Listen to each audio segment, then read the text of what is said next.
In 2021, Juvenal Moise, the president of Haiti, was assassinated. A few days before his death, he had appointed Ariel Henry, a neurosurgeon, as the prime minister, but had not yet sworn him in. Right after the assassination, the country faced back-to-back natural disasters, an earthquake measuring 7.2 and a tropical storm. Combined with the political vacuum, the country descended into the current situation where heavily armed gangs and criminals have taken over large parts of the capital, Port-au-Prince, using violence and collective rape to terrorize the population, as reported by the Washington Post. Hello and welcome to ThePrint. My name is Keshav Padmanabhan, and today I will take you through some of the most intense conflicts raging around the world. In 2023, Haiti's death toll surged by 39%, reaching 1,900 fatalities, according to the Armed Conflict Location and Event Data Project, or the ACLED, a US-based crisis mapping organization. The country is expecting a Kenya-led international police force to help combat the rising violence, though its expected arrival is yet to be confirmed. The violence seen in Haiti is not an exception in the world. According to ACLED data, in 2023, the world witnessed a 12% uptick in conflicts over the previous year and a 40% increase since 2020. Conflicts continue to rage globally, with about 1 in 6 people worldwide affected by it. The Sahel region, specifically Mali, Burkina Faso, and Niger, all of which are under the control of military juntas, has been at the forefront against a regional jihadist insurgency led by the Jamaat Nusrat al-Islam wal Muslimin, or the JNIM, the Al-Qaeda's branch in the Sahel, and the Islamic State Sahel Province, or the IS Sahel, according to ACLED. Following the 2022 military coup in Burkina Faso, the armed forces are in control of about half the country, while the remaining is controlled by armed groups that have increasingly been blockading cities and towns outside of its capital, Ouagadougou, according to the International Rescue Committee. Across the Sahel region, violence has increased by 38% in 2023 compared to 2022, according to ACLED. More than 8,000 people were reported to be killed in Burkina Faso in 2023 alone. In Mali, the armed forces, along with the rechristened Wagner mercenary group, launched an offensive in the north that has been under control of militias and rebels for years. As many as 5,601 people have been reported killed across 633 battles, 480 explosions, and 979 incidents of violence against civilians in Mali between 1st January 2023 and 26th April 2024. Niger, another country in this neighborhood, was the scene of a military coup in July last year. IS Sahel consolidated its control in the region in early 2023 and has since launched attacks against the government of Niger. The Nigerian armed forces have stepped up their attacks against IS Sahel. According to the ACLED, between 1st January 2023 and 26th April 2024, 1,724 deaths have been reported in the country. Sudan, alongside the Sahel and the Democratic Republic of Congo, the DRC, stands as one of the primary conflict-ridden areas on the continent. The civil war in Sudan, which erupted in April 2023, shows no signs of abating, while El Fasher, the last major city in the western region of Darfur, is on the precipice of a large-scale massacre. The war between the Sudanese Armed Forces, or the SAF, and the Rapid Support Forces, or the RSF, a paramilitary organization, has killed at least 16,458 people since it began, according to the ACLED. The RSF, led by Commander Mohammed Hamdan Dagalo, has captured the 4 other capital cities in Darfur and is in control of large swaths of Khartoum, the capital of the country. The SAF, led by Abdel Fattah al-Burhan and stationed in the strategic Red Sea port city of Port Sudan, is grappling with a humanitarian emergency that has left 25 million citizens in need of assistance, while El Fasher is on the brink of famine, according to the United Nations. The conflict also has international implications given the alleged interference by Russia and the United Arab Emirates in support of the warring parties.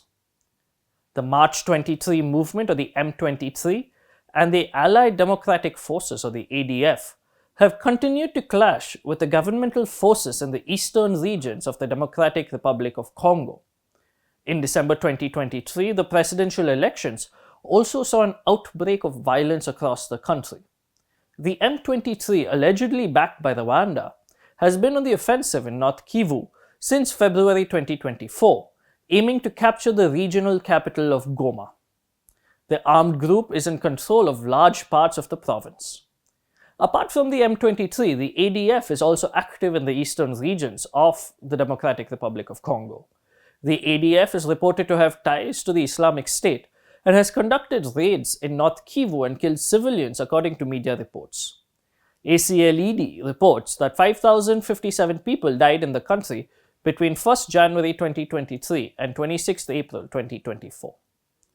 Hamas, the militant outfit in control of the Gaza Strip since 2007, launched an attack on Israel on 7th October 2023, killing close to 1,200 Israelis and taking 250 hostages.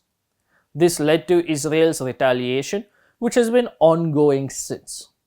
As a result of Tel Aviv's retaliation, over 34,000 Palestinians have been killed, according to the Hamas-led Gazan health authorities. The war has seen an intense aerial bombing campaign conducted by the Israel Defense Forces, or the IDF, that has destroyed over 50% of houses in the Gaza Strip and displaced nearly 80% of its total population of close to 2.3 million people, according to an analysis by the BBC. The conflict in Gaza has also led to military strikes in southern Lebanon and Syria, including at an Iranian diplomatic compound in Damascus. Iran for the first time launched missiles and loitering munitions from its territory at Israel, heightening the tensions in the region. The other major conflict in the region is the Yemeni civil war, fought between the Houthis, supported by Iran, and the internationally recognized government backed by Saudi Arabia. The civil war has been ongoing for nearly a decade now. While fighting between the Houthis and the Yemeni government has largely subsided in recent years, the Shiite insurgents have aimed at maritime shipping routes in response to the war in Gaza. Between 1st January 2023 and 26th April 2024, a total of 3,927 fatalities have been reported in Yemen, according to the ACLED report. The civil war in Myanmar started after the military coup d'etat in February 2021. The various ethnic armed organizations, or EAOs, and the civilian government in exile have stepped up their attacks throughout 2023 and the early parts of this year. According to the ACLED, there have been 20,845 fatalities reported between 1st January 2023 and 26th April 2024.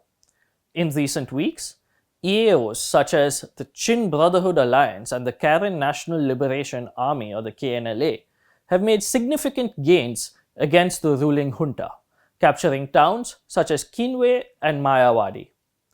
The junta recaptured Mayawadi in late April, highlighting the intense back and forth in the ongoing civil war in the country. Mayawadi connects Myanmar with Thailand at Mae Sot, a key trading point which witnesses billions of dollars worth of goods transported across for years now. The Thai-Myanmar Friendship Bridge connecting the two towns is also a part of the India-Myanmar-Thailand Trilateral Highway. The IMT Highway is one of India's key transport corridors that would connect the country with Southeast Asia and eventually with the India-Middle East-Europe Economic Corridor, the IMEC, ensuring New Delhi's centrality in connecting the East with the West. The largest war in Europe since the end of World War II began on 24th February 2022, when Russian President Vladimir V. Putin announced a special military operation against Ukraine. The war, which has been ongoing for over 2 years, has seen a large number of casualties on both sides. Western countries estimate anywhere between 180,000 and 450,000 Russian military casualties, while Ukrainian President Volodymyr Zelensky admitted about 31,000 Ukrainian casualties earlier this year. None of these figures can be verified. Furthermore, Zelensky's figures are likely underplaying the total toll on the Ukrainian army. Moscow has also been launching loitering munitions and aerial strikes across Ukraine, while Kiev in recent months has successfully sunk a couple of dozen Russian naval vessels and petroleum refineries across the country. The beleaguered Ukrainian armed forces have been on the retreat from its eastern regions of the Donbass after Russia captured Bakhmut and Avdiivka in recent months. Currently, about 25,000 Russian troops have amassed near the town of Chasiv Yar near Bakhmut, one of the last strategic strongholds of the Ukrainian military, according to the New York Times. The reports suggest that Moscow is attempting to capture as much of the Donbass as possible before the arrival of US aid to Kiev after the US Congress passed a $60 billion funding bill last month. Thank you for watching The Print. For more such news and analysis, subscribe below.